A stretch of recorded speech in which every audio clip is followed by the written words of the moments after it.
Good morning, my dear students. This is Dr. Muhammad Ibrar, Assistant Professor, Department of Computer Science, Ramlekha C Yadav college Ranchi. आज के lecture में मैं आप लोगों को सी जो कोर 1 पेपर है और पेपर का नाम जो है C++, उसमें हम लोग आज जो है एरे के टाइप्स को देखेंगे और उसकी कुछ एग्जांपल्स देखेंगे। ठीक है, लास्ट लेक्चर में मैंने आपको बताया था एरे होता क्या है, एरे को डिफाइन कैसे करते हैं और एरे को डिक्लेयर कैसे करेंगे और एरे को इनिशियलाइज करेंगे। आज हम लोग उसी सीरीज़ को आगे बढ़ाते हुए इस पर बात करेंगे। अब मैंने ब्रीफ में आपको बताया था डेटा स्ट्रक्चर होता क्या है, चूँकि एरे जो है डेटा स्ट्रक्चर की शुरुआत है। यानी डेटा स्ट्रक्चर में हम लोग क्या करते हैं, डेटास को, इन्फॉर्मेशन को अरेंज करके एक मैनर में रखते हैं। ठीक है, तो एरे जो है रोल एक प्ले करता है डेटा को अरेंज करके रखने का। ठीक है, इसके अलावा बहुत सारे डेटा स्ट्रक्चर के टाइप्स होते हैं जो हम लोग नेक्स्ट सेमेस्टर में पढ़ेंगे, लेकिन इस सेमेस्टर में जो आपको सी के साथ पढ़ना वो एरे है। तो एरे के बेसिक मैंने आपको बता दिया था। आज मैं एरे के टाइप्स जो है उस पर बात करूँगा। ठीक है, तो देखें एरे को दो तरीके से डिवाइड कर सकते हैं, कैटेगराइज कर सकते हैं। एक है हमारा 1 डायमेंशनल एरे और दूसरा है हमारा मल्टी डायमेंशनल एरे। आपके जो सिलेबस में दोनों पढ़ना है, 1 डायमेंशनल एरे और मल्टी डायमेंशनल में आपको 2 डायमेंशनल पढ़ना है। ठीक है, वैसे 3 डायमेंशनल भी होगा, लेकिन हम सबसे पहले आज देखते हैं 1 डायमेंशनल एरे क्या होता है। ठीक है, तो देखें 1 डायमेंशनल एरे जो होता है 1D एरे की अगर हम बात करेंगे, 1D एरे यानी कि 1 डायमेंशनल एरे। तो एरे का डेफिनेशन आपको आता ही है, एरे क्या होता है। ठीक है, एरे को डिक्लेयर कैसे करते हैं, तो हमने जो पढ़ा था वो 1 डायमेंशनल एरे ही था, लेकिन मैं फिर से आपको एक बार यहाँ बता दूँ कि एरे जो है 1 डायमेंशनल एरे को डिक्लेयर कैसे करेंगे। आप देखें यहाँ पे डेटा टाइप लिखते हैं, डेटा टाइप लिखेंगे, फिर यहाँ पे एरे का नाम लिखेंगे, एरे नाम लिखेंगे और यहाँ पे हम साइज डाल देंगे। ठीक है, और सेमीकोलन से इसको हम टर्मिनेट करेंगे। तो ये हुआ हमारा 1 डायमेंशनल एरे। 1 डायमेंशनल में आपका जो है एक रो ही बनेगा। ठीक है, इस तरीके से एक रो या एक कॉलम ही बनेगा और इसमें जो है वैल्यूज़ आप जो भी डिफरेंट वैल्यू डालना चाहते हैं डाल सकते हैं, कोई इसमें प्रॉब्लम नहीं है, आप जहाँ से डालना चाहे। और उसके बाद जैसे इसको हम रैंडमली एक्सेस भी करना चाहे तो कर सकते हैं। और मैंने ये भी बताया था जो एरे की जो इंडेक्सिंग शुरू होती है 0 से शुरू होती है, 0 1 2 3 4। ठीक है, अब अगर हमको 15 वैल्यू को जानना है तो इसको हम ऐसे लिखेंगे। मान ली इस एरे का नाम हमने दे दिया n, तो n ऑफ 4 हमारे पास कितना है, 15 है। ठीक है, इस तरीके से हम देखते हैं n ऑफ 4 का वैल्यू कितना है, 15 है। n ऑफ 2 का वैल्यू कितना है, 12 है। n ऑफ 0 का वैल्यू कितना है, 4 है। तो इस तरीके से 1 डायमेंशनल एरे में जो हम लोग डिफाइन करते हैं और फिर इसको हम प्रोग्रामिंग में यूज़ करते हैं। ओके, तो ये आपका जो सिंटैक्स है, डेटा टाइप है, उसके बाद एरे का नाम है, फिर साइज है, उसके बाद सेमीकोलन देके इसको हम टर्मिनेट करेंगे। एग्जांपल देखें इसको। एग्जांपल में हम देखते हैं, मान लें हम एक इंट लिए। ठीक है, इंट में हम यहाँ लिए नंबर। अब देखें ये जो डेटा टाइप है और ये एरे का नाम है, राइट। इसमें हम साइज डाल दिए 10, तो ये हमारा सेमीकोलन के बाद प्रोग्राम लाइन जो है टर्मिनेट हो गया। इसका क्या मतलब हुआ, इसका मतलब ये हुआ कि मेमोरी में जो ब्लॉक क्रिएट होगा वो इस टाइप से होगा, जिसमें कितने ब्लॉक होंगे, यहाँ पे 10 साइज के होंगे, राइट। इसको आप काउंट कर लेंगे, 10 साइज के होंगे। और इंडेक्सिंग कहाँ से शुरू होगी, इस तरीके से 10 तक इंडेक्सिंग शुरू हो जाएगी। अब हम इसको क्या है, हमने ये भी बताया था कि ये जो इसमें अगर वैल्यू डालना है तो हमें लूप का यूज़ करेंगे, क्योंकि मान लें अगर हम यहाँ 10 100 साइज ले लेंगे तो बिना लूप का हम कर नहीं पाएंगे। इसलिए जितना साइज लेंगे हम उसी हिसाब से यहाँ पे लूप से यूज़ करके हम क्या करेंगे, इस एरे में हम वैल्यू को डाल सकते हैं। ठीक है, तो इसमें जो चीज़ें और भी मैंने बताया था आपको, ये 1 डायमेंशनल एरे, ये इसमें एक चीज़ और भी जानना है कि 1 डायमेंशनल एरे में हम जो सिंपल प्रोग्राम करते हैं, डिफरेंट वैल्यूज़ को डालेंगे। ठीक है, और उस वैल्यू को सम करेंगे। ठीक है, उस वैल्यू से हम स्मॉलेस्ट को निकालेंगे, ग्रेटेस्ट को फाइंड करेंगे। ठीक है, तो जो भी हम वैल्यूज़ या नंबर के साथ मैनिपुलेट करना चाहें हम 1 डायमेंशनल के साथ कर सकते हैं। लेकिन जब बात आएगी कि हम रो में भी वैल्यू डालना चाहते हैं और कॉलम में भी डालना चाहते हैं तो 1 डायमेंशनल से पॉसिबल नहीं है, तो हम उसको 2 डायमेंशनल में सीखेंगे। लेकिन पहले हम 1 डायमेंशनल का आपको एक एग्जाम्पल दिखा देते हैं। ठीक है, यहाँ पे देखें, यहाँ पे हमने लिखा वॉइड मेन, राइट।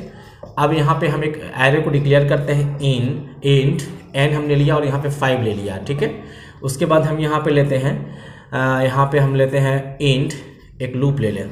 चाहे तो हम i यहाँ भी ले सकते हैं, लेकिन हम डिफरेंट वे में, डिफरेंट स्टाइल में लेते हैं। प्रोग्रामिंग आप भी जब प्रोग्रामर बनोगे तो आप स्टाइल डेफिनेटली आप डिफरेंट स्टाइल से लोगे। ठीक है, अब यहाँ पे हम क्या करते हैं, प्रिंट एफ कर देते हैं। प्रिंट एफ यहाँ पे हम लिख देते हैं इंटर वैल्यूज़। ये जो है मैसेज प्रिंट होगा, उसके बाद आप लूप चलाएंगे for i equal to 0, i is less than 5, i plus plus. ठीक है, अब आप यहाँ क्या करेंगे, अलग अलग नंबर को लेंगे, स्कैन एफ %d %, एरे का नाम क्या है, n है, और ये जो हमारा लूप है i है। तो यहाँ पे कितना वैल्यू जो है प्रिंट स्कैन हो गया, 5 तक वैल्यू स्कैन हो गया। ठीक है, अब हम सबका क्या करना चाहते हैं, सबको हम सम करना चाहते हैं। ये क्वेश्चन है, write a program to input 5 different value and find their sum. तो हम इसको सम निकालते हैं। फिर यहाँ पे चाहे तो हम i से ही लूप चला सकते हैं, चले i से ही चलाएं हम। i equal to 0, i is less than 5, i plus plus. ठीक है, अब यहाँ पे हम क्या करेंगे, sum equal to sum plus n of i, ये क्या हो गया, सम हो गया। तो आपको फिर यहाँ पे क्या डिफाइन करना पड़ेगा, एक सम लेना होगा, सम में 0 हम डाल दिए, चलें ठीक है। तो ये देखें, ये लूप चल रहा है, 0 से लेकर 5 तक लूप चलेगा, दैट मीन्स 4 तक चलेगा, 5 टाइम्स चलेगा। और क्या कर रहा है, sum equal to sum plus n of i। तो जो भी n ऑफ i में जो वैल्यू होगा वो सम के साथ ऐड होता जाएगा, फाइनली क्या हो जाएगा, फाइनली जो है हमारा सम आ जाएगा। तो हम फाइनल लास्ट में क्या लिख देंगे, यहाँ पे print f sum equal to %d, और यहाँ पे हमारा सम आ जाएगा। ओके, और गेट सी एस दे के प्रोग्राम को जो है हम बंद करेंगे यहाँ पे, और ये हमारा मेन टर्मिनेट हो जाएगा, सेमीकोलन से ये कर्ली ब्रेसेस से हम मेन को बंद कर देंगे। तो आप देखें, इस तरीके से हम 1 डायमेंशनल एरे का हमने आपको प्रोग्राम दिखाया, आप इसको यूज़ करें, बनाएं, रन करें, और फिर इसके बाद आप इससे एडवांस प्रोग्राम करें 1 डायमेंशनल का। जैसे आप 10 डिफरेंट नंबर को लेंगे और उसमें देखिए स्मॉलेस्ट कौन सा है, फिर 10 डिफरेंट नंबर को लेंगे, उसमें आप ग्रेटेस्ट को फाइंड करें, तो बहुत सारे प्रोग्राम्स आप उसको कर सकते हैं। ठीक है, अब हम बढ़ते हैं आगे 2 डायमेंशनल एरे की तरफ। 2D का एरे का जो डिक्लेरेशन होगा, यहाँ पे डेटा टाइप लिखेंगे, डेटा टाइप यहाँ पे एरे नेम, और यहाँ पे साइज़, और यहाँ पे फिर साइज़। इस तरीके से क्या करेंगे, 2D एरे को डिफाइन करेंगे, डिक्लेयर करेंगे। ये जो साइज़ होगा ये रो के लिए होगा, और ये जो साइज़ होगा ये कॉलम के लिए होगा। ठीक है, तो इस तरीके से रो एंड कॉलम को आप डिफाइन कर सकते हैं। चलिए एग्जांपल में हम दिखा दें इसको। इंट लिए आप, यहाँ पे आप नंबर लिए, और यहाँ पे आप 2 ले लिए, और यहाँ पे 3 ले लिए। अब आपको समझ में आ गया अच्छे से कि इसमें कितने रो हो जाएंगे, 2 रो होंगे, कॉलम कितने होंगे, 1 2 3। आप एक और ले लें, मान लें हम यहाँ पे फ्लोट ले लेते हैं, फ्लोट ले लेंगे यहाँ पे फ्लोट में हम वैल्यू ले लेते हैं, और यहाँ पे 3 ले लेते हैं, और यहाँ पे 2 ले लेते हैं। तो रो कितने हो गए, यहाँ पे 3 रो हो जाएंगे।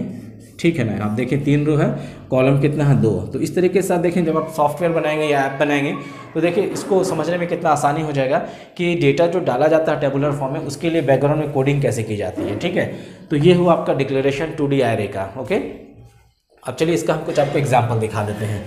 इसकी वैल्यू को हम कैसे स्टार्टिंग करेंगे या इनिशियलाइज कैसे करेंगे।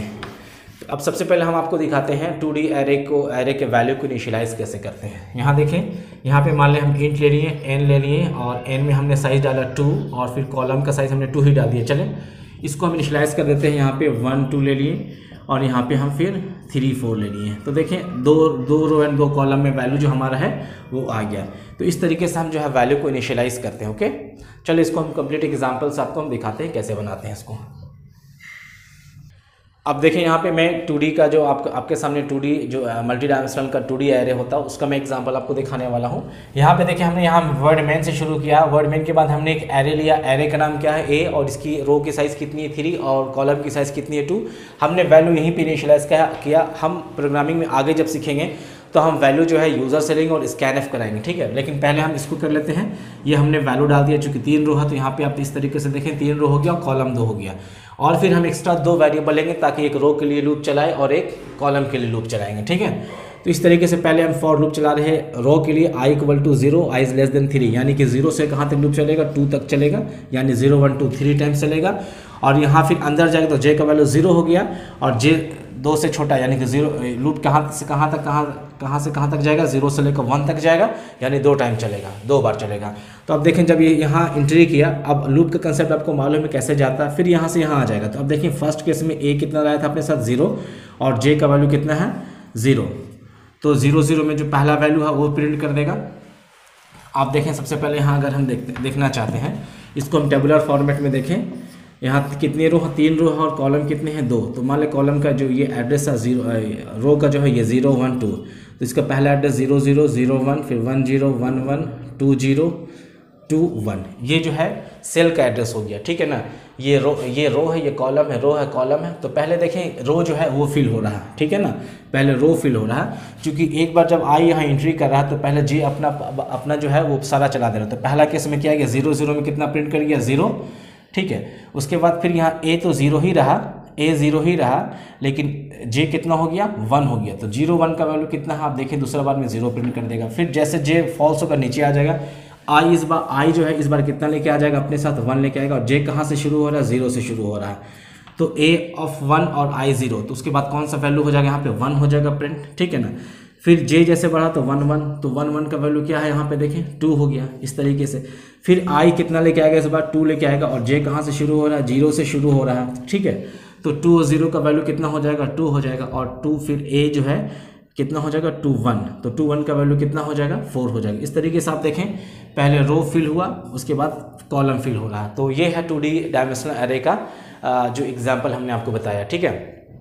अब अगर आपको आता है कि स्कैनएफ से कैसे करते हैं, स्कैनएफ से आप जो है एंट्री कैसे करते हैं, आपको अच्छे तरीके से आता है। आपने 1D को किया, पहले भी किया, और आज भी मैंने बताया कि स्कैनएफ से कैसे करेंगे। तो सिंपल मैं सिर्फ यहाँ पे लाइन लिख देता हूँ, आप प्रोग्राम कंप्लीट कर लें, ठीक है। मान लें आप फॉर i = 0 लिए, i <3 लिए और i++ लिए, ठीक है। फिर आप यहाँ लेंगे फॉर j = 0, j <2, j++। इसी प्रोग्राम के एग्जांपल दिखा देते हैं।